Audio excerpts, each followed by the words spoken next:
नमस्कार प्रेक्षक हो. 29 मार्च 2025 हा दिवस आपल्या सगळ्यांसाठी अतिशय महत्त्वाचा आहे असं आपण मानतो, कारण त्या दिवशी शनी महाराज राशी परिवर्तन करत आहेत. एका राशीची 7.5 संपती आहे आणि नवीन दुसऱ्या राशीला 7.5 सुरू होती आहे. त्याच वेळेस 2 राशींना पनौती पण सुरूच असणार आहे. मग अशा वेळेस 7.5 म्हणजे काय? 7.5 एक वरदान कसं ठरू शकतं? 7.5मध्ये कोणत्या उपासना कराव्यात किंवा आपलं वर्तन कसं असावं, या सगळ्या संदर्भामध्ये आज आपण माननीय काळे गुरुजींशी सविस्तर चर्चा करणार आहोत. आणि या सगळ्यातून आपल्याला निश्चितपणे कळेल की 7.5 ही आपल्यासाठी एक सुवर्ण संधीच आहे, जगण्यासाठीची एक वेगळी दिशा आहे, असा दिलासादायक संदेश घेऊन आम्ही तुमच्यापर्यंत आज येतो आहोत. तत्पूर्वी तुम्हा सगळ्यांना पुन्हा नेहमीचीच विनंती आहे, आमचं चॅनल लाईक करा, सबस्क्राईब करा, शेअर करा. तुमचं जे काही म्हणणं आहे ते आमच्या कमेंट बॉक्समध्ये टाका आणि हा एपिसोड शेवटपर्यंत बघा. नमस्कार गुरुजी. नमस्कार. आज आपण एका अतिशय महत्त्वाच्या विषयावर चर्चा करण्यासाठी इथं आहोत, ते म्हणजे 7.5 शनी महाराज आणि त्याचे परिणाम. मग आता पहिलाच प्रश्न आहे की 7.5 म्हणजे काय? आता खरं तर आपण सोशल मीडिया जर बघितला तर सोशल मीडियामध्ये सध्याच्या चर्चा चालू आहेत ते सगळ्या शनी बदल आणि 7.5 ह्या मुद्द्यांवरती खूप चर्चा चालू आहेत. म्हणजे प्रत्येक घराघरामध्ये माणसामध्ये ही 7.5 किंवा शनी बदलाची चर्चा चालू आहे. आणि त्यानिमित्ताने विचार केला तर आपल्याला लक्षात येईल की काही लोकांना भीती वाटते किंवा काही लोकांना काही वेगळंच घडणार आहे का माझ्या आयुष्यात, ही पण चिंता लागून राहिलेली आहे. मग अशा परिस्थितीमध्ये नेमकी 7.5 म्हणजे काय हे जर समजलं तर कदाचित ती 7.5 त्याला सुसह्यपणे जाण्यासाठी खूप चांगल्या पद्धतीनं त्याचं मनाची तयारी होऊन जाईल. आणि त्या दृष्टिकोनातून आपण ह्या 7.5 म्हणजे काय, याचा सकारात्मक परिणाम कसा होणार आहे याचा विचार आपण याच्यामध्ये करणार आहे. याच्यामध्ये 7.5 म्हणजे नेमकं काय, तर थोडंसं ज्योतिषाच्या भाषेमध्ये मी सांगतो की 7.5 म्हणजे ज्या व्यक्तीची रास असेल त्या राशीच्या अगोदरच्या राशीमध्ये आणि त्या राशीमध्ये आणि पुढच्या राशीमध्ये अशा 3 कालखंडामध्ये अडीच असे 3 टप्पे जे येतात त्याला 7.5चा कालखंड म्हणतो. आता खरं तर 7.5 ह्या शब्दाबद्दल खूप लोकांच्या मनामध्ये संभ्रम आहे. 7.5 म्हणजे खूप भीती किंवा काहीतरी, प्रत्येक गोष्टीसाठी हा शब्द वापरला जातो. आली 7.5, गेली 7.5, एखाद्या माणसाला धरून पण हा शब्द वापरला जातो. म्हणजे इतका शब्द तो खूप बदनाम असं म्हणता येणार नाही, पण भीतीदायक असा शब्द तो वापरला जातो. अशा अर्थानं अशा पद्धतीचा तो शब्द आहे. पण 7.5 म्हणजे ह्या 3 ज्या राशी आहेत एका वेळेला अडीच असे 3 टप्पे येतात, त्या कालावधीला आपण 7.5 म्हणतो. मग 7.5मध्ये काय परिणाम होतो किंवा 7.5 आली तर नेमकं काय होतं, तर आपल्याकडे एक म्हण आहे की म्हणजे 7.5 मुळात आपण शनी ग्रहाची जर कारतत्व बघितली, म्हणजे 7.5 ही शनी ग्रहांमुळे येते. मग शनी ग्रहाची कारतत्व जर बघितली तर त्याच्यामध्ये आपल्या लक्षात येईल की शनी ग्रहाची अनेक कारतत्व आहेत, पण त्याच्यामध्ये सगळ्यात पहिलं कारतत्व कोणतं आहे तर स्वच्छता हे कारतत्व आहे. मग स्वच्छता म्हणजे नेमकं काय, अर्थात ती घराची जागेची स्वच्छता हा कॉमन भाग येतो, तो आपण केलाच पाहिजे किंवा करतो. पण त्याच्याही पुढं खऱ्या अर्थानं मनाची, चित्ताची, शरीराची आणि विचारांची आणि कर्माची शुद्धता, अशा अर्थानं 7.5चा विचार आपण इथं केला गेला पाहिजे. अरे वा. आणि मग आता ही जी मनाची, विचारांची, कर्माची आणि शरीराची शुद्धता करण्यासाठी आत्ता 7.5 कोणत्या राशींना चालू आहे? आत्ता सध्या मीन राशीमध्ये 29 तारखेला शनी महाराजांनी प्रवेश केलाय. म्हणजे मीन राशीला पहिला शनी आहे, 12वा शनी मेष राशीसाठी आहे आणि 3रा शनी कुंभ राशीसाठी आहे. म्हणजे कुंभेची 7.5 आता 2.5 वर्ष राहिलेली आणि ती संपणार आहे. म्हणजे कुंभेची शेवटची 2.5 मीनेची दुसरी 2.5 आणि मेषाची पहिली 2.5 सुरू होती आहे. हो. आता ही जी 2.5 असते, या 2.5साठी किंवा या शनी महाराजांचं सगळ्या ग्रहांच्या मधलं महत्त्व काय आहे? आता आपण ग्रह बघतो, म्हणजे प्रत्येक ग्रहाला एक कारतत्व दिलेलं आहे की मंगळ आहे, थोडासा ॲग्रेसिव्ह नेचर असणारा ग्रह आहे. गुरु आहे, ज्ञानदान करणारा आहे, सात्विक आहे, शांत आहे. बुध आहे, थोडासा बोलणारा आहे, कम्युनिकेशन स्किल, मार्केटिंग किंवा त्याला राजपुत्र पण म्हटलं जातं. अशा पद्धतीने प्रत्येक ग्रहांची कारतत्व आहेत. आता चंद्राचा ग्रह विचार केला तर आपल्याला चंद्र म्हणजे पाणी आहे, चंद्र म्हणजे आई आहे, चंद्र म्हणजे स्त्री आहे, किंवा असे प्रत्येक ग्रहाला वेगवेगळी कारतत्व आहेत. मग त्याच्यामध्ये शनिग्रहाचा विशेष करून विचार केला तर आपल्या लक्षात येईल की शनिग्रहांकडे कर्म हे कारतत्व दिलेलं आहे, संचित हे कारतत्व दिलेलं आहे. म्हणजे मुळात आपण जी आपली जन्मकुंडली बघतो त्याच्या पत्रिकेच्या खाली एक वाक्य लिहिलेलं असतं, अस्य पूर्व कर्मानुसारेण. म्हणजे मी मागच्या जन्मी किंवा जन्मोजन्मी जे काही संचित केलेलं आहे किंवा जे स्टोरेज आहे ते घेऊन मी इथं जन्म घेतोय. आणि त्याचा कारक ग्रह जो आहे तो शनी आहे.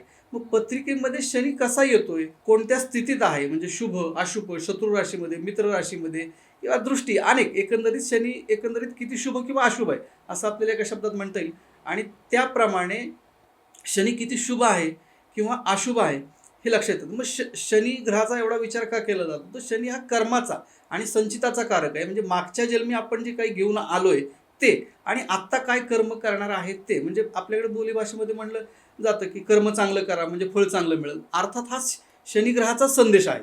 शनिग्रहाने जे सांगितलं की तुम्ही तुमचं कर्म चांगलं करा तर तुम्हाला त्याचं फळ चांगलं मिळेल. याचा अर्थ नेमका काय होतो किंवा शनिग्रहाचं महत्त्व काय आहे याच्यामध्ये, तर शनिग्रहाने हाच संदेश दिलेला आहे की तुम्ही तुमच्या आयुष्यामध्ये तुमचं कर्म आणि कर्तव्य कर्म ह्या दोन्ही गोष्टींचा विचार करा की मी कोण आहे, मी कशासाठी आलेलो आहे, माझा जन्माला येण्याचा उद्देश काय आहे किंवा मनुष्य म्हणून माझं नेमकं कर्तव्य काय, ह्या सगळ्या गोष्टी समजून घेऊन ह्या कालखंडामध्ये पार पडणं गरजेचं आहे. आणि हे समजून देण्यासाठी शनी महाराज आपल्या राशीला येतात. म्हणून शनिग्रहाचं महत्त्व या कालखंडामध्ये जास्त आहे. किंबहुना शनिग्रह हा माणसाला परिपूर्णपणे विचार करायला भाग पाडतो आणि माणसाने जर तशा पद्धतीचा विचार केला तर तो आत्मपरिवर्तनाच्या दिशेने वाटचाल करायला लागतो.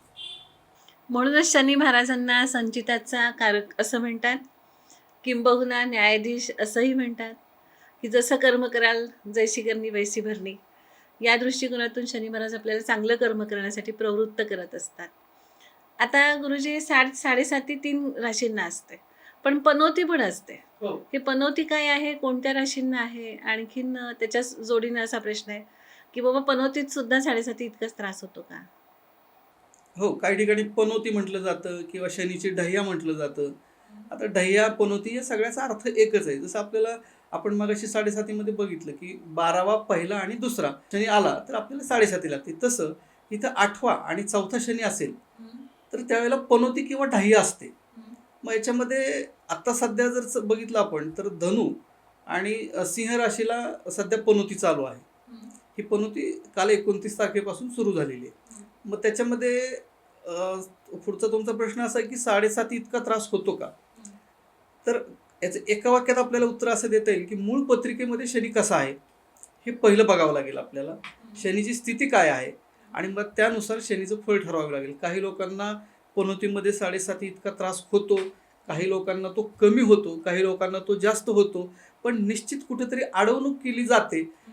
आणि थोडंसं त्याच्या दैनंदिन जे काही लाईफस्टाईल आहे, आरोग्य असेल, त्याचा काही व्यवसाय असेल किंवा जे काही तो विद्यार्थी असेल, जे काही करत असेल किंवा कधी गृहिणी पण असेल, अशा प्रत्येकाच्या दृष्टिकोनातून काही ना काहीतरी या कालखंडामध्ये थोड्याफार प्रमाणात अडचणी येतात. पण ह्या खरं तर ह्या अडचणी असं म्हणता येत नाही. मी म्हणेन की शनी महाराज पनोती किंवा ह्या छोट्या छोट्या 7.5 अशा का घेऊन येतात आपल्यासाठी, तर जो काही उत्साह वाढणं गरजेचं आहे किंवा आपली त्या गोष्टीकडे बघण्याची नवीन एक ताकद किंवा ऊर्जा त्या माध्यमातून आपल्याला मिळते. आणि खरं तर पनोती किंवा 7.5 ह्या गोष्टींना आपण त्या अर्थानं बघितलं गेलं पाहिजे की माझ्यातलं नवीन मला पोटेन्शियल काय बाहेर काढता येतं ह्या माध्यमातून, की संकटच तुम्हाला आलं नाही, तुम्ही सेफ झोनमध्ये चालत राहिला तर तुम्हाला ती संधी मिळणार नाही.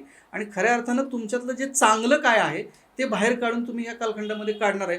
म्हणून 7.5 किंवा पनोती ह्या गोष्टींना घाबरायची गरज नाही आहे. फक्त ते समजून घ्या आणि समजून घेतल्यानंतर ह्याच्यामध्ये तुम्ही काय वागायचे, कसं वागायचे, काय वर्तन करायचे, कुठली उपासना करायची, ह्या गोष्टी जर समजल्या तर अर्थात ह्या गोष्टी आपल्याला त्रासदायक होणार नाही. हे झालं पनोती किंवा 7.5 बद्दल. पण शनीची महादशा ही एक गोष्ट असते. शनीची महादशा काय आहे, आणखीन त्याचे कोणते परिणाम आपल्या जीवनावर होतात? शनीची महादशा खरं तर प्रत्येक ग्रहांच्या महादशा असतात. आता त्याला विश्वोत्तरीय महादशा असं म्हटलेलं आहे की माणसाचं आयुष्य हे 120 वर्ष गृहीत धरलेलं आहे ऋषीमुनींनी आणि त्यानुसार त्याला विश्वोत्तरीय असं नाव आहे. आणि त्याप्रमाणे प्रत्येक ग्रहांना काही कालावधी दिलेला आहे. म्हणजे जसं की गुरुची महादशा, शनीची महादशा, राहूची महादशा, त्याच्यामध्ये शनिग्रहाची महादशा बऱ्याच वेळा वेगवेगळ्या टप्प्यामध्ये येते. म्हणजे ज्या नक्षत्रावर जन्म झाला आहे त्याप्रमाणे दशा आपल्या ठरत असतात. पण समजा एखाद्याचं शनीच्या नक्षत्रावरती जन्म झाला, म्हणजे पुष्य आहे, अनुराधा आहे, ह्या नक्षत्रावरती जर जन्म झाला तर त्याला जन्मताच शनिग्रहाची महादशा सुरू होते. म्हणजे त्या नक्षत्रावर जन्माला आला म्हणून त्याचा दोष काही नसतो.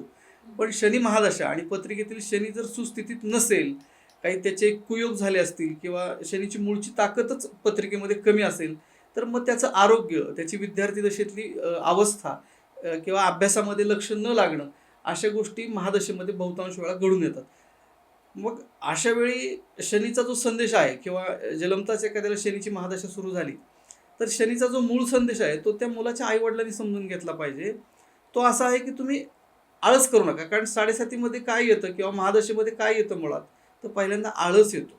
आणि आळस आला की पुढच्या सगळ्या गोष्टींचं चक्र सुरू होतं.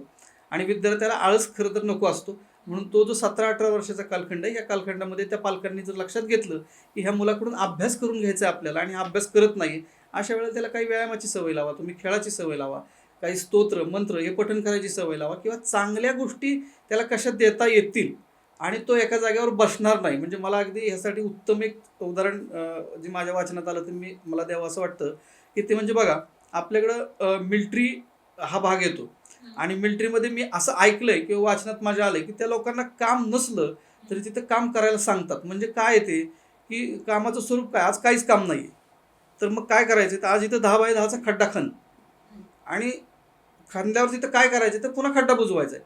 हे कशासाठी आहे, तर त्या लोकांच्या मध्ये आळस निर्माण होऊ नये, हा त्याच्या मागचा मूळ उद्देश आहे. म्हणजे शनीचंच कारकत्व आहे की तिथं तू जर दिवसभर बसून राहिला मिलिटरीचा माणूस, तर त्याच्यामध्ये आळस येईल, म्हणून ते काम त्याला असतं. तशा अर्थानं इथं विचार करणं गरजेचं आहे विद्यार्थ्यांच्या बाबतीमध्ये की त्याला सतत स्पोर्ट आहे, काही खेळ आहे, त्याच्या आवडीचे खेळ आहेत, त्या गोष्टींमध्ये गुंतवलं तर शनीची महादशा फार त्रासदायक जाणार नाही. आता वेगवेगळ्या टप्प्यांमध्ये वेगवेगळी फळं आहेत त्याची, एवढं विश्लेषण करणं इथं शक्य नाही. आपण शनी महादशा या मुद्द्यावरती सविस्तर एकदा एपिसोड करून त्याच्यावरती बोलू. म्हणजे शनी महाराज म्हणतात थांबला तो संपला. थांबला तो संपला. थांबायचं नाहीये, काम सतत करत राहायचं, आपलं कर्म सतत करत राहायचं, कर्म करत राहायचं आणि हे कर्म चांगलं करायचं. कर्म चांगलं करायचं. आता पुढचा असा विषय येतो की 12 राशींना 7.5 असते, हो. कधी ना कधी आयुष्यामध्ये येतच असते. पण कोणत्या राशींना असं विशेषत्वाने 7.5 जाचक ठरते आणि ती तशी का ठरते? प्रत्येक राशीला 12ही राशींना 7.5 येते. 12ही राशींना त्याचा त्रास होतो आयुष्यामध्ये 3 वेळा. म्हणजे आपण जे मगाशी विश्वोत्तरीय दशेचं बघितलं की 120 वर्ष आयुष्य गृहीत धरलं तर 3 वेळा 7.5 बऱ्यापैकी प्रत्येकाला येते. मग 3 वेळा 7.5 म्हणजे निम्म आयुष्य 7.5 आणि पणुती ह्याच्यातच जातात. बरोबर. मग अशा वेळेला प्रत्येक वेळेला 7.5 आपण नकारात्मक दृष्टिकोनातून बघणं, त्यापेक्षा शनीचा जो संदेश काय आहे हा समजून घेणं आणि त्याप्रमाणे आपल्या जीवनामध्ये, आपल्या लाईफस्टाईलमध्ये बदल करणं, तसं वर्तन करणं, ह्या गोष्टी केल्या तर पुढचा कालखंड किंवा पुढची येणारी 7.5 तेवढी त्रासदायक आपल्याला होत नाही. हा आपला अनुभव आहे. खरं तर 12ही राशींना 7.5 त्रासदायक ठरते, पण त्याच्यामध्ये विशेष करून जर आपण बघितलं तर कर्क, सिंह, मेष, वृश्चिक ह्या राशींना 7.5 काही वेळेला म्हणजे बऱ्याच वेळा त्रासदायक जाते. आता ह्याची कारणं जर आपण बघितली तर लक्षात येईल की पहिली मेष रास आपण बघूया. मेष राशीमध्ये जर बघितलं तर मंगळाची ती राशी आहे आणि मंगळाचा स्वभाव आपण बघितला तर कृतीचा कारक मंगळ मानला गेला. म्हणजे ॲक्शन टू रिॲक्शन, लगेच तडकाफडकी एखादी गोष्ट करणं, तडकाफडकी निर्णय घेणं हे मेष राशीचं वैशिष्ट्य आहे. किंवा मंगळामुळं भांडकुदळपणा, लढणं, वाद घालणं ह्या ज्या काही गोष्टी आहेत ह्या नेमक्या शनी महाराजांना मान्य नाही आहेत. ह्या गोष्टी मान्य नाही. शनीचं काम कसं आहे, शनी हळूहळू, आणि मंगळ म्हणजे कृतीचा कारक, ॲक्शन, हा फरक आहे. आणि त्याच्यामुळं मग थोडंसं ह्या स्वभाव भिन्नता येते आणि त्याच्यामुळं हळूहळू मेष राशीच्या माणसाला त्रास होतो किंवा 7.5 जाचते म्हणण्यापेक्षा त्याला हळूहळू स्वभावामध्ये त्याचा बदल करावा वाटतो की तो विचार करायला लागतो की अरे मी हे उत्तर लगेच दिले, मग हे कितपत योग्य आहे, हे काही कमी जास्त करावं का याच्यामध्ये, हा विचार करायला भाग पाडतो शनी आणि त्या पद्धतीने तो व्यक्ती विचार करतो. त्याच्या ॲक्शनला ब्रेक येतो. ॲक्शनला ब्रेक येतो म्हणण्यापेक्षा ॲक्शन थोडी स्लो व्हायला सुरुवात होते. ब्रेक नाही देणार ते, पण स्लो व्हायला सुरुवात होते आणि ते त्यांच्या स्वभावाच्या विरुद्ध असल्यामुळे त्यांना त्रासदायक वाटतं. आता दुसरा विचार केला तर आपण कर्क राशीचा विचार करूया. कर्क राशीमध्ये बऱ्याच वेळा कर्कीला खूप त्रास होतोच. त्याचं कारण जर बघितलं आपण तर कर्क राशी ही मुळात चंद्राची राशी आहे, स्त्री राशी आहे, भावनाप्रधान असणारी राशी आहे, कोमल हृदयाची असणारी राशी आहे आणि सगळे निर्णय ते भावनेने घ्यायला बघतात. पण अशा वेळेला शनीला भावना अजिबात आवडत नाही. शनी हा कर्तव्याचा कारक आहे. कारण आपण व्यवहारात शब्द नेहमी ऐकतो की भावनेपेक्षा कर्तव्य श्रेष्ठ आहे. आणि कर्केच्या माणसाला बऱ्याच गोष्टी भावनेच्या माध्यमातून सोडवायचा तो प्रयत्न करत असतो आणि जग हे कधीच भावनेवर चालत नाही, जग हे व्यवहारावर चालतं हे त्याला त्या कालखंडामध्ये समजतं आणि त्या पद्धतीनं तो कर्केचा माणूस कृती करायला लागतो. म्हणून तो मग त्यावेळेला त्याला त्रास होतो, त्याला भावनिक, मानसिक किंवा इमोशनल या गोष्टींचा त्रास त्याला होतो कर्कीच्या माणसाला.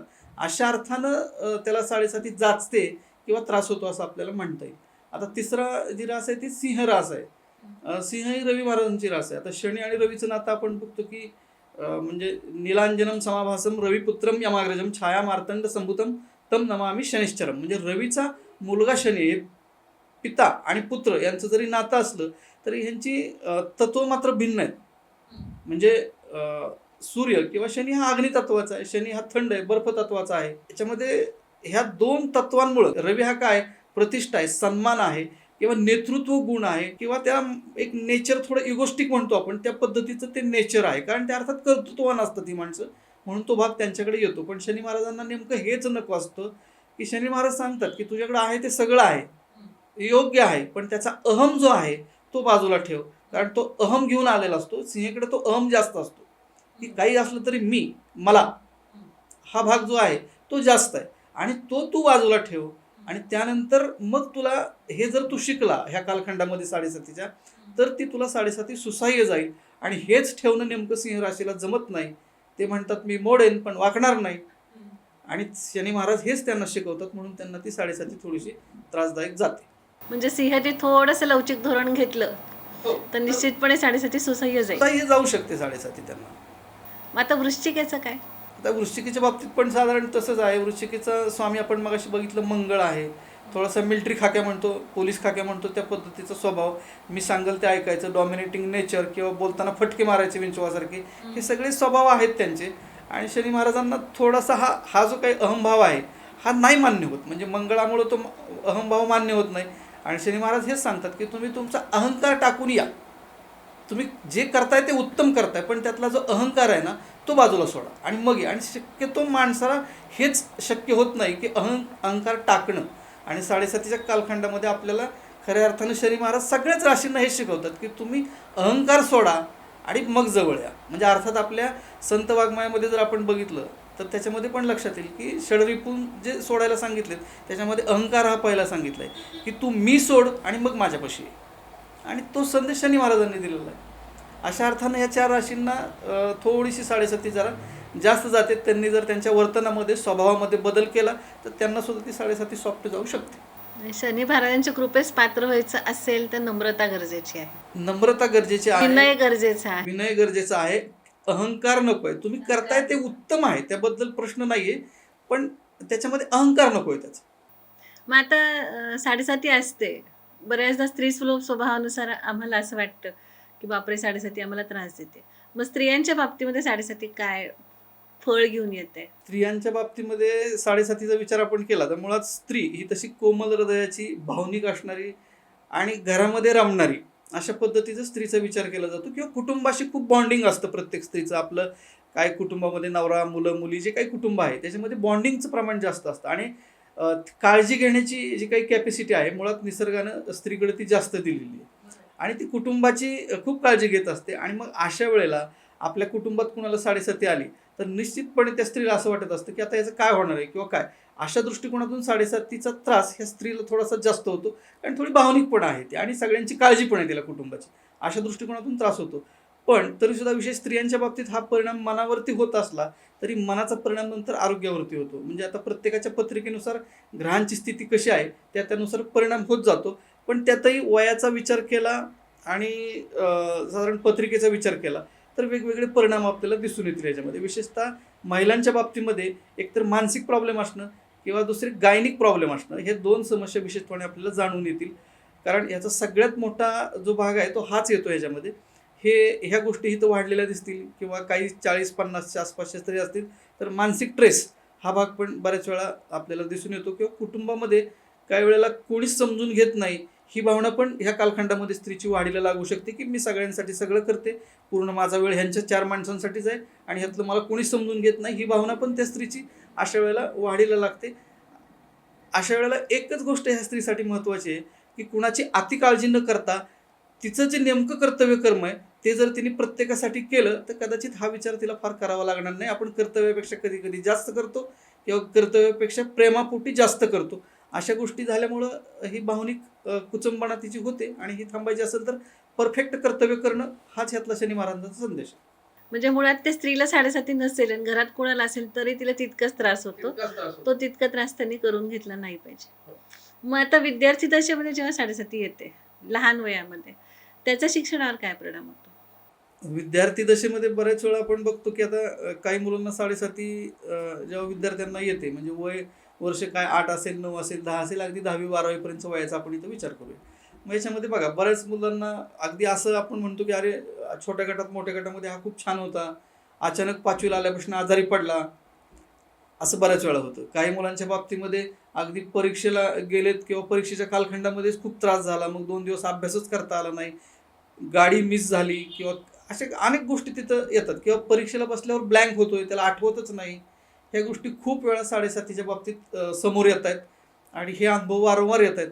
अशा वेळेला मुलाला जर 7:30 असेल तर खरं तर त्याचं निम्मं टेन्शन आईवडिलांना असतं त्याच्या, की याला 7:30 आहे, मग हा अभ्यास करेल का, मुळात आळस करतोय हे, किंवा तो आजारी पडतोय किंवा तिथे गेल्यावर ब्लँक होतोय, अशा ज्या काही समस्या आहेत याच्यामध्ये जर काही त्याच्या मनाशी संबंधित प्रश्न असतील, शरीराशी संबंधित प्रश्न असतील, त्याच्यामध्ये योग्य तज्ज्ञ ज्योतिषाकडे तुम्ही जर पत्रिका दाखवली तर त्या माध्यमातून योग्य सोल्युशन मिळू शकतं. याच्यामध्ये काही रुद्राक्ष आहेत, काही रत्न आहेत, काही मंत्र आहेत किंवा काही पुष्प औषधीसारखा विषय आहे. या माध्यमातून त्याच्या मनाला स्थिरता देणं, हे अशा गोष्टी करता येतील आणि कंट्रोल करता येतं. फक्त ते नेमकं समजलं गेलं पाहिजे की 7:30 आहे आणि शनी कधी कधी शुभ फळ देणार असतो. अशा वेळी विनाकारण त्याचा भाव करायची पण गरज नसते किंवा कुठले उपाय करायची गरज नसते. थोडीफार उपासना केली तर हे सगळं तरून जाऊ शकतं. मग आता हे मुलं आणि स्त्रियांबाबतीत झालं, पण व्यावसायिक आणि नोकरदार 7:30 सगळ्याच लोकांना येते, तसं व्यावसायिक नोकरदारांना कशा प्रकारे 7:30 त्रासदायक ठरू शकते? हो, व्यावसायिक आणि नोकरदार यांच्या बाबतीत आपण थोडा वयाचा विचार पुढे घेऊ, की साधारण आपण 40, 45, 50 एक प्रौढ किंवा मॅच्युअर एक अनुभव सावून तुलाकून निघालेला व्यक्ती असतो बऱ्यापैकी, आणि एक अनुभव आलेला असतो त्याच्याकडं, आणि अशा पद्धतीचा व्यक्ती व्यवसाय करायला लागतो किंवा त्याचा व्यवसाय अगदी 10-15 वर्ष व्यवस्थित चालू असतो आणि अचानक कुठेतरी ब्रेक लागतो किंवा काहीतरी मोठं घोटाळा होतो, अडचण येते. अशा वेळेला सगळ्यात महत्त्वाचं काय असतं की आपल्याला काहीतरी जाणीव होते. अशा वेळेला आपली रास आपल्याला माहिती असते, आपल्याला 7:30 सुरू होते किंवा काय आहे हे एकदा पत्रिका आपली व्यवस्थित गुरुजींच्याकडून जर तुम्ही कन्सल्ट करून घेतलं व्यवस्थित, आणि 7:30 मध्ये त्यांनी काय करायचं आहे आणि काय करायचं नाही हे जर समजून घेतलं, किंवा असंही आम्ही 7:30 मध्ये काही काही वेळेला अशा लोकांना सल्ला देतो की तुम्ही व्यावसायिक आहात, ह्या कालखंडामध्ये एकच नियम लक्षात ठेवा की या कालखंडामध्ये तुमचा फायदा जरी काही झाला नाही तरी चालेल, पण तुमचं नुकसान होईल असा कुठलाही निर्णय घेऊ नका. थोडंसं संयमाने जा, कारण शनीचा संदेश आहे शनीश शनी, हळूहळू. तर तो नियम थोडासा फॉलो करा, कारण ह्या व्यक्तीला काय असतं की हे मान्यच नसतं आणि वयाच्या खूप अगदी सुरुवातीपासून खूप मोठे पैसे यांनी मोजलेले असतात, खूप मोठे व्यवहार टर्नओव्हर केलेले असतात आणि आता एकदम नाव पैसा याच्यामध्ये कुठंतरी अडचण यायला लागते, त्यावेळेला त्याचा मानसिक त्रास होणं हे साहजिक आहे. पण तरीसुद्धा व्यवस्थित पत्रिका, व्यवस्थित ती जागा, ह्या सगळ्या गोष्टी बघून जर पुढे गेले तर ह्या समस्येची तीव्रता आपण कमी करू शकतो. अर्थात 7:30 कोणी कमी नाही करू शकत, ते प्रत्येकाला, कारण शनीचा संदेश आहे भोगा आणि मुक्त व्हा, त्यामुळे ती कमी नाही करता येणार. मग आता 7:30 मध्ये शरीर पीडा पण त्रास देतात असं म्हणतात. मग त्या कोणत्या प्रकारच्या शरीर पीडा असतात? आता शरीर पीडांच्या बाबतीत मुद्दा परत तिथंच येतो आपला, की मूळ पत्रिकेत काय स्थिती आहे हा एक महत्त्वाचा भाग येतो. कारण ह्याच्यामध्ये जनरली मानसिक शारीरिक असे आपण शब्द वापरतो, कारण कुठली एक पीडा झाली की दुसरी होते, म्हणजे शारीरिक झाली तर मानसिक होते आणि मानसिक झाली तर शारीरिक होते. त्यामुळं दोन्ही पीडा, किंवा आर्थिक असेल तर ह्या तिन्ही पीडा होतात, म्हणजे ह्या तिन्ही गोष्टी होतात. पण शारीरिक काय परिणाम होतो तर पत्रिकेमध्ये बऱ्याच वेळेला असं दिसून येतं की एखाद्या मोठा आजार या कालखंडामध्ये निर्माण होणं, किंवा ॲक्सिडेंटसारखा प्रकार आहे, किंवा एखादी सर्जरी आहे, अशा गोष्टींना सामोरं जावं लागतं. किंवा काही लोकांना मानसिक त्रास होतो, चिडचिड होते, किंवा अगदी सायकॅट्रिस्टची ट्रीटमेंट घेण्यापर्यंत काही लोकांना शनी महाराज तिथपर्यंत त्यांना दाखवून देतात अरे बाप! की तुम्ही तुमच्या मनाची स्थिती कशा पद्धतीनं तुम्ही डेव्हलप केलं पाहिजे, तुम्ही चुकीचे विचार कसे करताय त्याचा हा तुम्हाला त्रास होतोय. आणि ती व्यक्ती तशा पद्धतीचं विचार, किंवा शरीराच्या बाबतीमध्ये बघा तुम्ही अनेक लोक आहेत की निर्धास्त आणि बिनधास्त असतात, की फास्ट फूड खाणं, अमुक तमुक हे सगळं चालू असतं, आणि मग हे 7:30च्या कालखंडामध्ये हे सगळं उफाळून येतं की तुम्ही आहाराचे नियम कुठले पाळायचे, किंवा तुमची दिनचर्या कशी असली पाहिजे, तुम्ही व्यायाम कसा करायचा. कारण शनी हा शिस्तीचा कारक ग्रह आहे, त्यामुळे ती आयुष्याला शिस्त देण्यासाठी ते शनी महाराज तिथं येणं गरजेचं असतं आणि ती शिस्त लावून जातात. त्यामुळे थोडंफार जर काही त्रास होत असेल तर ते भोगून ते संपवणंच गरजेचं आहे. हाच संदेश शनी महाराजांनी दिला आहे. साधारणपणे आपण असं म्हणतो की काळे कपडे वापरू नयेत, नकारात्मकतेचं ते लक्षण आहे. हो. आणि 7:30 तर अजिबातच वापरू नये. ह्यात कितपत तथ्य आहे? हो, जनरली हे खूप ठिकाणी असं म्हटलं जातं की काळा रंग वापरू नका वगैरे वगैरे. पण ठीक आहे, मुळात काळा रंगच का नको याचा जर आपण थोडा शास्त्रीय दृष्टीने विचार केला तर लक्षात येईल की प्रत्येक रंगाला एक विशेष आहे. म्हणजे पिवळा रंग एक किंवा गोल्डन रंग, काळा रंग, पांढरा रंग, ह्या प्रत्येक रंगाचं एक वैशिष्ट्य आहे. तसं काळ्या रंगाचं जे वैशिष्ट्य आहे ते असं आहे की तो निगेटिव्ह एनर्जी जी आहे किंवा कोणत्याही प्रकारची जी एनर्जी आहे ती ॲब्सॉर्ब करून घेण्याचं प्रमाण काळ्या रंगाचं जास्त आहे.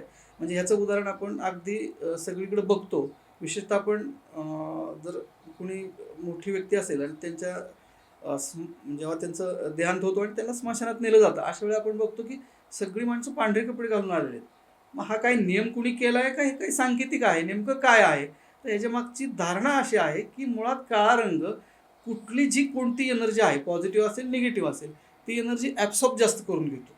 हे काळ्या रंगाचं वैशिष्ट्य आहे. म्हणून शक्यतो काळा रंग वापरू नका असं म्हटलं जातं. मग तुम्ही कुठं जिथं जाल तिथली निगेटिव्ह आणि पॉझिटिव्ह दोन्ही ऊर्जा तुमच्याकडे येतील. आणि विशेष म्हणजे 7:30च्या कालखंडामध्ये पण काळा रंग वापरू नका सांगण्याचं कारण तेच असतं की ह्या कालखंडामध्ये बऱ्याच लोकांना जास्त त्रास होतो आणि तो त्रास कमी व्हावा, हा कदाचित त्याच्यामागचा उद्देश असेल. म्हणून काळा रंग वापरू नका. मग आता 7:30ची तीव्रता कमी करण्यासाठी काळा रंग तर नाहीच वापरायचा आपल्याला. मारुती उपासना खूप जण करतात. हो. मग ही मारुती उपासना आणि 7:30 शनी महाराजांची प्रसन्नता, हो. याबाबत काय सांगाल? आता शनी महाराजांचं वैशिष्ट्य जर आपण बघितलं तर अगदी भगवान विष्णूपासून महादेवांपासून सगळ्यांना 7:30 आलेली असं आपण वेगवेगळ्या पुराणांमध्ये किंवा ग्रंथांमध्ये ऐकतो, वाचतो, बघतो. तर तशी ती 7:30 एकदा हनुमंताकडे आली आणि शनिदेव गेले आणि त्यांनी सांगितलं की मी तुझ्या राशीला येत आहे आणि तू आता सावध राहा. तर हनुमंतांनी सांगितलं ठीक आहे. आता बघा, मुळात 7:30चा त्रास कुणाला होत नाही ह्याचं एक खूप मोठं उदाहरण आहे की मी तर निरपेक्ष आहे. म्हणजे हनुमंताचं जीवन जर आपण बघितलं तर अतिशय मनोजवम मारुतुल्यम एवं जितेंद्रियम बुद्धिमतान वरिष्ठम हे म्हटलं जातं. म्हणजे शरीर जितेंद्रियम म्हणजे त्याला कुठलाही मोह नाही आहे, काही लग्न नाही, कुटुंब नाही, प्रपंच नाही, पैसे नाही, कशाचाही तिथं संबंध नाही आहे.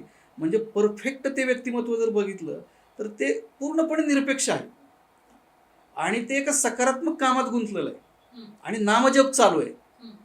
ह्या सगळ्या गोष्टी आहेत. म्हणून तिथं खऱ्या अर्थानं 7:30चा त्रास हनुमंताला होत नाही असं मला वाटतं. पण ती जी कथा आहे ती सांगतो पुढं की त्या कथेमध्ये शनिदेव गेले आणि मारुतीने सांगितलं, हनुमंताने सांगितलं की या तुम्ही. मग शनिदेव जेव्हा आले तर शनिदेव आल्यानंतर शनिदेवांनी मारुतीने त्या शेपटीमध्ये गुंडाळलं शनिदेवाला. शेपटी लांब केली आणि गुंडाळल्यानंतर शनिदेवांना त्याचा त्रास व्हायला लागला. मग त्यावेळी शनिदेवांनी असं एक वरदान दिलं किंवा हनुमंताने ते घेतलं मागून की आजपासून रामभक्ती आणि हनुमंताची भक्ती जे कुणी करतील त्यांना 7:30चा त्रास किंवा बाधा होणार नाही. आणि हनुमंताला जे कुणी काळे उडीद, रुईची माळ, ह्या गोष्टी ज्या अर्पण करतील त्यांना शनीची 7:30 किंवा बाधा किंवा त्रास फारसा जाणवणार नाही असं वरदान खुद्द शनिदेवांनीच हनुमंताला दिलेलं आहे. छान. मग आता फक्त मारुती उपासनेच्या व्यतिरिक्त आणखीन कोणते दैवी उपाय केले असता 7:30 सुसह्य होईल? दैवी उपायांच्या बाबतीत खरं तर आता खूप ठिकाणी खूप काही उपाय सांगितले जातात. पण आपल्याकडे परंपरेने जे आलेले उपाय आहेत तर त्याच्यामध्ये शनी महात्मा आहे.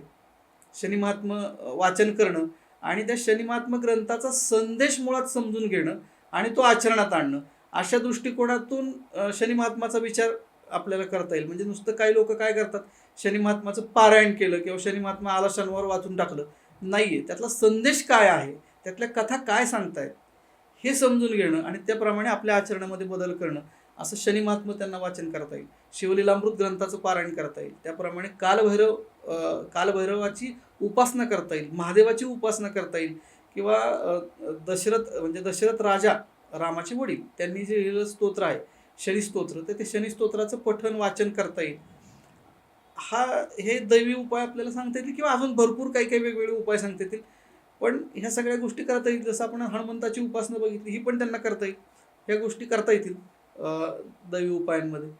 म्हणजे उक्तीनुसार कृती करणं गरजेचं आहे, नुसतं वाचन उपयोगाचं नाही. नुसतं वाचन उपयोगाचं नाही, त्यातला संदेश. खरं तर आपल्याकडे हाच खरा एक मोठा प्रश्न आहे, की आपल्याकडे अखंड काही काही गोष्टींची पारायणं केली जातात आणि पारायणानंतर काय केलं जातं, की ती पोथी जी असते ते त्या ह्याच्यामध्ये बांधून ठेवून वरती माळ्यावर ठेवली जाते. खरं तर मुळात हा संदेशच नाही आहे त्यातला. तुमचं एखादं पारायण संपलं आणि तुम्ही जी पारायणाची समाप्ती केली, त्याचा संदेश असा आहे की हे पारायण संपल्यानंतर त्या दिवसापासून तुम्ही त्यातले नियम फॉलो करायचे. ती पोथी गुंडाळून ठेवणं, पुढच्या वर्षीच काढणं, असा त्याचा अर्थ मुळात नाही आहे. त्यामुळे हाच संदेश इथं महत्त्वाचा आहे. आता 7:30 जेव्हा असते तेव्हा बरेच धोके निर्माण होतात. ते धोके कोणते असतात आणि त्या धोक्यांपासून आपण कसं सावरावं? 7:30चा कालखंड आपण मगाशी त्याचं उत्तर घेतलं, की पत्रिकेमध्ये 12वा शनी, पहिला शनी आणि दुसरा शनी, ह्या ह्या 3 स्थानामधून शनी जाताना 7:30 सुरू होते. खरं तर बरोबर आहे. पण 7:30ची सुरुवात तसा विचार केला तर त्याच्या अगोदर पण त्या प्रक्रियेला खरी तर सुरुवात होते. म्हणजे बघा, दशम स्थानामध्ये शनी येतो, त्यावेळेला बऱ्याच वेळेला माणसांचा कर्ज काढण्याकडे कल असतो. केंद्रीय उद्योग व्यवसायात प्रगती करण्याचा कल असतो. हे नॅचरल आहे. पण ह्या कालखंडामध्ये माणूस गरजेपेक्षा जेव्हा जास्त उडी घेतो, तेव्हा ती 7:30 सुरू होते. मग त्याच्यामध्ये नेमकं काय होतं, तर लाभस्थानामध्ये जेव्हा शनी जातो, त्यावेळेला बऱ्याच वेळेला असं वाटतं की आपण नवीन काहीतरी अजून चालू करावं, व्यवसाय चालू करावा. मग त्यावेळेला बुद्धीमध्ये भ्रम होणं हा एक भाग जो आहे, तो या वेळेला आपल्याला जास्त जाणवतो, की म्हणजे गरज नसताना आपण कर्ज घेतो, गरज नसताना एखादी गोष्ट करतो. ह्या गोष्टी जेव्हा सुरू होतात, त्यावेळेला त्या बुद्धिभ्रंशामुळे घेतलेले निर्णय ते चुकतात आणि मुळात तिथंच खरी 7:30ला सुरुवात होते. म्हणजे अगदी व्यावसायिकतेमध्ये पण एक वाक्य नेहमी वापरलं जातं, की गरज नसताना एखादी गोष्ट आपण जर खरेदी केली, तर गरज असलेली गोष्ट विकावी लागते. आणि तो नियम इथं लागू होतो 7:30च्या बाबतीमध्ये, की गरज नसतानाच्या गोष्टी खूप खरेदी केल्या जातात. म्हणजे बुद्धिभ्रम ह्यालाच म्हणायचं, ह्यालाच की बुद्धिभ्रम. आपल्याला खूप तीव्र गरज आहे, तीव्र आणि गरज आहे, ह्याच्याशिवाय मी राहू शकत नाही. हो, असं म्हणून आपण नको त्या गोष्टी घेतो, नको ते निर्णय घेतो, नको ती गुंतवणूक करतो, हो, पुढं लाभ होईल अशी अपेक्षा करतो आणि अडचणीत येतो. हो. हे हे हे जी सगळ्या गोष्टी आहेत, म्हणजे मुळात खरेदी. आता बघा, हल्ली आपल्याकडं ट्रेंड आहे, की प्रत्येक ड्रेसवर चप्पल पाहिजे, ड्रेस तो वेगळा पाहिजे, प्रत्येक वेळेला तोच नको. अनेक गोष्टी आहेत अशा, की ढिगढिग लागलेले आहेत त्याच्या घरात. प्रत्येक घराघरात आहेत हे ढिग सगळे. हे हे जे काही ट्रेंड आलेत ना, ते ह्या कालखंडामध्ये ऑटोमॅटिक 7:30च्या कमी होणार आहे तुमचं हे सगळं. तुम्हाला त्याची एक तर किंमत समजेल, किंवा गरजेपेक्षा आपण काय जास्त घेतोय, कारण तो बुद्धिभ्रमच झालेला आहे. तो बुद्धिभ्रमच झालेला आहे आणि ऑटोमॅटिक 7:30च्या कालखंडामध्ये तुम्हाला एक तर मिळणार तरी नाही, किंवा तुम्ही तरी कमी कराल. या दोन्हीपैकी नक्की काहीतरी घडेल. म्हणजे व्यावसायिकांनी फार गुंतवणूक 7:30 सुरू व्हायच्या आधी किंवा 7:30 असताना करू नये. गुंतवणूक करू नये. 7:30 तर लाखो लोकांना असणार. मग सगळ्यांनी गप्प बसायचं का? तर नाही बसायचं. या कालखंडामध्ये प्रत्येकाने पहिल्यांदा 7:30 येणार आहे याची जाणीव झाल्यानंतर आपली पत्रिका योग्य गुरुजींना दाखवा आणि त्यानुसार त्यांचं, कारण शनी महाराज कधी कधी 7:30 खूप देऊन जातात. हा पण अनुभव असतो. मग अशा वेळेला तुम्ही कर्मच नाही केलं तर मिळणार कुठनं? मुळात मी कुठल्या स्टेजमध्ये आहे हे समजणं गरजेचं आहे, की मला खरोखर 7:30 मागं घेऊन जाणार आहे का मला 7:30 पुढे घेऊन जाणार आहे. हे जर ते व्यावसायिकाला, उद्योजकाला जर समजलं, तर निश्चित तो त्या पद्धतीने जास्त प्रयत्न करेल, कमी प्रयत्न करेल, किंवा काही प्रयत्नांना मर्यादा ठेवेल. ह्या सगळ्या गोष्टी त्याला समजतील. म्हणून ती पत्रिका आणि शनिग्रहाचा दर्जा पत्रिकेत काय आहे, म्हणजे उच्चीचा शनी आहे, काही वेळेला शशयोगातला वगैरे शनी असतो दशम स्थानामध्ये, आणि अशा वेळेला 7:30च्या कालखंडामध्ये त्या माणसाची खूप भरभराट होते आणि त्याला माहिती नसतं की मला 7:30 आहे. म्हणजे असंही होऊ शकतं.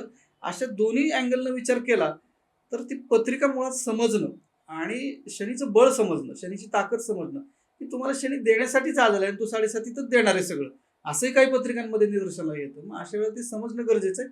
म्हणून तुम्ही 7:30 आहे म्हणून व्यवसाय करूच नका, कर्ज काढूच नका, रिस्क घेऊच नका.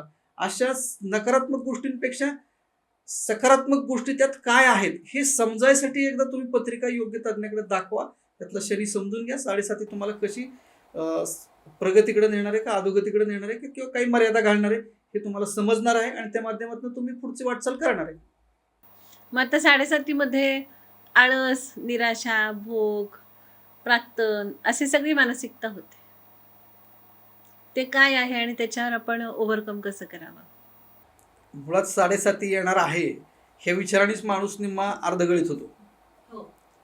आणि मग अ, साडे ते ते विचार करण्यात आणि ह्या गोष्टी शोधण्यात किंवा तिथंच मुळात तो नकारात्मक झालेला असतो, निगेटिव्ह झालेला असतो.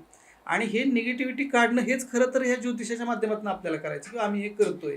म्हणजे ती कसं आहे बघा, की लोकमान्य टिळकांचं एक वाक्य आहे, की तुम्हाला जर दारिद्र्य यायचं असेल, तर तुमच्याकडे आधी आळस येतो. हम्म. आणि आळस आला तर पुढच्या सगळ्या गोष्टी येणार आहेत. की ह्या कालखंडामध्ये आपले जे काही षडरिपू आहेत, हे खरं तर आपल्याला त्रास द्यायला सुरुवात करतात. म्हणजे ते मुळात ती सवय असते आणि शनी महाराजांना ते बदलायचे असतात. हम्म. मग कसं आहे, की नाही मी दुपारी मला 2 तास झोपल्याशिवाय जमतच नाही. आळस, काम न करण्याची इच्छा होणं हम्म. किंवा काम केलं तरी काहीतरी अनैतिक पद्धतीचं कुठंतरी काम करत राहणं. ह्या गोष्टी बऱ्याच वेळेला ह्या कालखंडामध्ये घडतात. बुद्धिभ्रम होतो, की माणूस मग कुठंतरी कर्ज काढेल, जी गोष्ट माहीत नाही ती करायचा प्रयत्न करेल. अशा काहीतरी वेगवेगळ्या आणि त्याला ते त्याच्यामध्ये त्यात मोह वाटतो त्या व्यक्तीला, की नाही मी हे केलं तर मग माझं असं होईल तसं होईल. तो सगळ्या शेकचिल्ली कल्पना करत राहतो. हम्म. आणि मग ते त्या कुऱ्हाडीचा घाव बसतो तिथं आणि ती फांदी पडते, अडचण येते. तर असं न करता 7:30 आहे म्हणून एक तर गडबडूनही जाऊ नका आणि निर्णय घ्यायचे थांबवू पण नका. कारण कर्म कोणाला थांबवता येत नाही, कर्म करावंच लागतं प्रत्येकाला. पण ते कर्म कसं करायचं आहे हे समजून घेणं. कारण मुळात भविष्य ह्याचा मुळात अर्थच असा सांगता येईल आपल्याला, की कर्माचा प्रतिसाद म्हणजे भविष्य आहे आणि कर्माचं मार्गदर्शन म्हणजे ज्योतिष आहे. आम्ही जे करतोय ते नशीब बदलत नाहीये, कर्माचं मार्गदर्शन करतोय. 7:30 आली तुम्हाला, तर या कालखंडामध्ये तुमचं कर्म कसं असलं पाहिजे हे सांगतोय. की तुम्हाला पत्रिकेमध्ये शनी असा आहे, तर तुम्ही या पद्धतीने गेला तर कदाचित तुम्ही तुमच्या ध्येयापर्यंत जाल किंवा तुमचं स्पीड थोडं कमी ठेवा, वाढवा. हे जे काही सांगायचं आहे ते हे कर्माच्या मार्गदर्शनामध्ये येतं. आणि शनी हा कर्माचा कारक आहे. मग आता 7:30 जी आहे ते एक संकट आहे, भोगायचे आहेत असं न होता ते 7:30 एक वरदान असं जर आपल्याला त्याच्याकडे बघायचं असेल किंवा त्या दृष्टिकोनातून तो बदलायचा असेल तर तुमचं मार्गदर्शन काय? 7:30 एक वरदान. खरं तर 7:30 वरदानच आहे. आता ते प्रत्येकाला का म्हणजे का होतं बघा, 7:30 वरदान कशा अर्थानं आहे ती, म्हणजे आपण थोड्याचा विचार करूया. की आता नॅचरली आहे हे, प्रत्येकाच्या बाबतीत होतं, कोणी यातनं सुटलेला नाही. पण तरीसुद्धा हे समजल्यानंतर त्याच्यावर किती मर्यादा ठेवायच्या हे आपल्याला समजायला मदत होते. अपेक्षा असणं म्हणजे प्रत्येकाला काहीतरी अपेक्षा आहे, की मला हे करायचंय, मला हे करायचंय, मला ते करायचंय. मग ती अपेक्षा किती बरोबर आहे, किती चुकीची आहे हे माहीत नाही. मुळात ह्या सगळ्याचा जर विचार केला तर म्हणजे ह्या सगळ्या अपेक्षा पूर्ती करण्यासाठीच माणसाचा जन्म झालाय का, हा पण एक विचार इथं करायला भाग पाडतं. की नाही मी ह्या 10 वर्षामध्ये 2 गाड्या 4 बंगले घेतले तरच माझ्या अपेक्षा पूर्ण झाल्या, असं काही कोणी तुम्हाला दिलेलं नाहीये टार्गेट. मापदंड कोणते नाही, कोणतेच मापदंड नाहीयेत, कोणतंच टार्गेट नाहीये. पण ही एक रेस आहे, म्हणजे आयुष्याची रेस आहे आणि प्रत्येकजण त्या रेसमध्ये उतरतो आणि अपेक्षेत पाठलाग करायला लागतो. की मला काय म्हणता येईल चांगलं जीवन किंवा ज्याला श्रीमंत लाईफस्टाईल म्हणतो आपण, काय म्हणतो त्याला, ती जगायची असते प्रत्येकाला. स्टँडर्ड रिच लाईफस्टाईल, तर ती जगायची असते प्रत्येकाला आणि त्या दृष्टीने माणूस पळत असतो. मग तिथं कुठंतरी हा फरक आपल्याला दिसून येतो, की तो विचार करणं इथं गरजेचं असतं. की नेमकं मी का जन्माला आलोय, माझी गरज काय आहे, माझ्या प्रपंचातलं कर्तव्य नेमकं काय आहे. आणि ते जर माणसाला नेमकं समजलं तर मग हे प्रश्न निर्माण होत नाहीत. आणि हे समजून देण्यासाठी शनी महाराज येतात. म्हणजे मगाशी एक शब्द मी म्हटलं, की शनी हा स्वच्छतेचा कारक आहे. आणि ती स्वच्छता करतो कशाची, तर तुमच्या विचारांची स्वच्छता करतो, तुमच्या कर्माची स्वच्छता करतो, तुमच्या चित्ताची स्वच्छता करतो, तुमच्या मनाची स्वच्छता करतो. आणि ही सगळी स्वच्छता झाल्यानंतर म्हणजे त्या माणसाचे षडरूप कमी केल्यानंतर त्याला निश्चित पुढचं ध्येय जे काही गोल आहे आयुष्याचा तो समजायला लागतो. आणि तो बाकीचं सगळं झटकून त्यातलं देवत्व तयार होतं आणि तो त्या दृष्टीने पुढे प्रवास करायला लागतो. की त्याला नक्की समजतं की अरे मला 4 बंगल्यांची गरज नाही, मला 4 गाड्यांची गरज नाही, माझं आत्ताचं कर्तव्य काय, माझं आरोग्य चांगलं ठेवणं, माझे उत्तम विचार व्यवस्थित असणं, गरजेपुरतं योग्य मार्गाने कमवणं, ह्या गोष्टी त्याला ॲटोमॅटिक समजायला त्या कालखंडामध्ये लागतात. आणि माणूस त्या पद्धतीनं विचार करायला लागतो. म्हणजे एक खऱ्या अर्थानं 7:30 नंतर त्याला एक नवीन जन्म मिळतो, नवीन विचारांचा जन्म मिळतो, नवीन कृतीसहित त्याला जन्म मिळतो आणि त्या गोष्टी करायला तो प्रवृत्त होतो. त्याला सत्कर्मी गोष्टी म्हणतो आपण. म्हणजे त्या घरातल्या असतील, बाहेरच्या असतील, किंवा विनाकारण माणूस या कालखंडामध्ये एकमेकाचा दुश्वास पण करत असतो. मग ह्या कालखंडामध्ये मी कोण आहे, माझं कर्तव्य काय आहे, हे नातं म्हणजे नेमकं काय आहे. मला बहिणीने त्रास दिला, मला भावाने त्रास दिला, मला आईने त्रास दिला, बायकोनी त्रास दिला, अनेक नात्यांच्या बाबतीत वादविवाद आपण बघतो प्रत्येक कुटुंबामध्ये. आणि ह्या कालखंडामध्ये नेमकं माझं कोण आहे हे पण त्या माणसाला समजतं आणि तो परमेश्वराकडे धाव घ्यायला लागतो. म्हणजे त्याची प्रवृत्ती ॲटोमॅटिक होते की माझं इथं कोणीच नाही आहे, ही सगळी तात्पुरती नाती आहेत, हा एक मांडलेला खेळ आहे आणि ह्या खेळामध्ये मी गरजेपेक्षा जास्त रमतोय, मला जेवढी गरज आहे तेवढंच मी रमणं गरजेचं आहे. आणि मग ह्या खेळातून बाहेर पडायला शनी महाराज त्याला जागा करतात आणि पुढचं राहिलेलं आयुष्य सुसह्य जातं. म्हणून शनीची 7.5 एक वरदान आहे असं आपण इथे ठामपणे सांगू शकतो.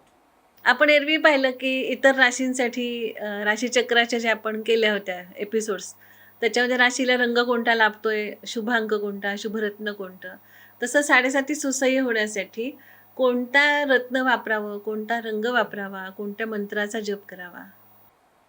7.5 सुसह्य होण्यासाठी खरं तर मंत्र, जप, रत्न हे आपण विचार तर करू, पण ह्याच्यामध्ये त्या माणसाने स्वतःच्या कर्मामध्ये आधी बदल केला पाहिजे, स्वतःच्या वर्तनामध्ये बदल केला पाहिजे, त्याच नंतर ह्या गोष्टीचा परिणाम त्याला मिळणार आहे. मग मंत्रामध्ये त्याला ओम शनेश्वराय नमः हा मंत्राचा जप करता येईल, अगदी हनुमान चालीचं वाचन करता येईल, भीमरूपी मारुती स्तोत्र जे समर्थ रामदास स्वामींनी लिहिलेलं आहे त्याचं पाठ करता येतील.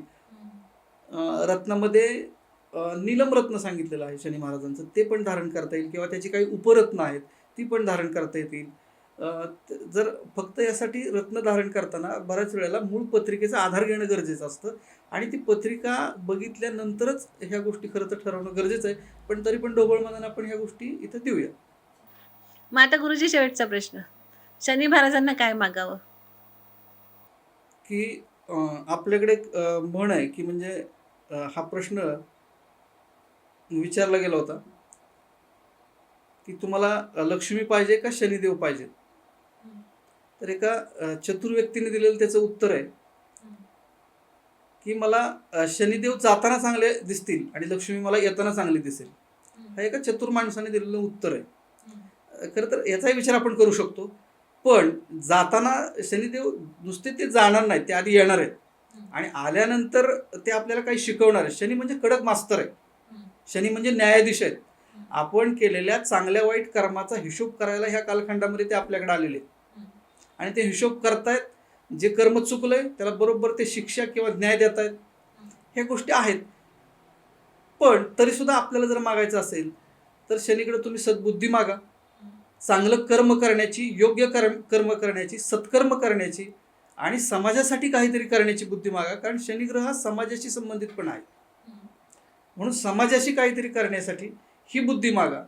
याच्यामधनं समाजाचा, देशाचा, पर्यायानं स्वतःचा पण उद्धार होण्याची याच्यामध्ये खूप मोठी ताकद आहे. आणि अशा दृष्टिकोनातून शनी महाराजांना ह्या गोष्टी मागा. कारण आपण व्यवहारामध्ये जा माझ्या राशीतनं किंवा माझी कर तीव्रता कमी, ह्या गोष्टी तर आपण रोज तिथे जाऊन ते म्हणतच असतो. पण ठीक आहे की आहे ते भोगायचं आहे, मी भोगून मुक्त होणार आहे, पण इथून पुढच्या आयुष्यासाठी किंवा इथून पुढे जेव्हा जेव्हा तू माझ्या राशीत येशील त्यावेळेला मला सत्कर्म किंवा इथून पुढची माझी कर्म आहेत ती चांगली असू दे, कुणालाही त्रासदायक किंवा बाधा देणारी किंवा माझं पापाचं संचित वाढेल अशा पद्धतीचं कर्म माझ्याकडून घडून देऊ नको. मी माझ्या व्यवसायामध्ये, मी माझ्या कुटुंबामध्ये, मी माझ्या समाजामध्ये अतिशय न्याय पद्धतीने वागेन आणि समाजाला कुठलाही त्रास, उपद्रव होणार नाही याची काळजी घेईन. अशी बुद्धी शनी महाराज मला द्या आणि असं कर्म माझ्याकडून करून घ्या. म्हणजे कदाचित पुढे येणारी 7.5 किंवा पुढच्या आयुष्यामध्ये येणारा जो काही दुःखाचा कालखंड आहे, कारण आपण पुनर्जन्मावरती विश्वास ठेवतो, म्हणून नंतरचं जे काही पुढचं येणार आहे जन्म, त्याच्यामध्येही काही त्रास होणार नाही. ही जर प्रार्थना आपण शनी महाराजांना केली तर सगळ्यांसाठी ती उपयुक्त ठरेल. आणि पुन्हा मी हे सांगतो की शनी महाराज 7.5 अतिशय सोशल मीडियावरती याच्या बाबतीत चर्चा सगळीकडे चालू आहे. 7.5 आली, असं होईल, तसं होईल, हे होईल. पण जे काही होणार असेल त्यापेक्षा तुम्ही हे जर सगळं विचार समजून घेतला, शनी महाराजांचा संदेश नेमका समजून घेतला, तर 7.5 ही वरदान ठरू शकते. छान. आपण एक वाक्य नेहमी म्हणतो, शनीसारखा त्राता नाही आणि शनीसारखा दाता नाही. पण आपल्या ह्या चर्चेतून आपल्याला प्रेक्षकांना हेच सांगायचं आहे की शनी महाराजांसारखे दाते कोणी नाही आहेत. आपली झोळी कमी पडायला नको आणि त्यानुसार आपलं वर्तन असावं. आणि या सगळ्या गोष्टी केल्यानंतर निश्चितपणे 7.5 एक वरदान असणार आहे. आणि यासाठी गुरुजी तुम्ही खूप छान माहिती सांगितली तर मला त्याबद्दल प्रथम तुमचे धन्यवाद. धन्यवाद. आणि प्रेक्षक हो, आत्ताच आपण ऐकलत की 7.5 हे वरदान कसं असणार आहे. आपण सामंजस्याने, धीराने आणि सत्कर्माने या सगळ्या ग्रहबदलांना सामोरं जातच असतो, जाणारच आहोत. आणि हा जो ग्रहबदलाचा कालावधी आहे तो तुम्हा सगळ्यांना लाभदायक, शुभदायक आणि बिना त्रासाचा जावो अशी प्रार्थना शनी महाराजांच्या चरणी करते आणि थांबते. धन्यवाद.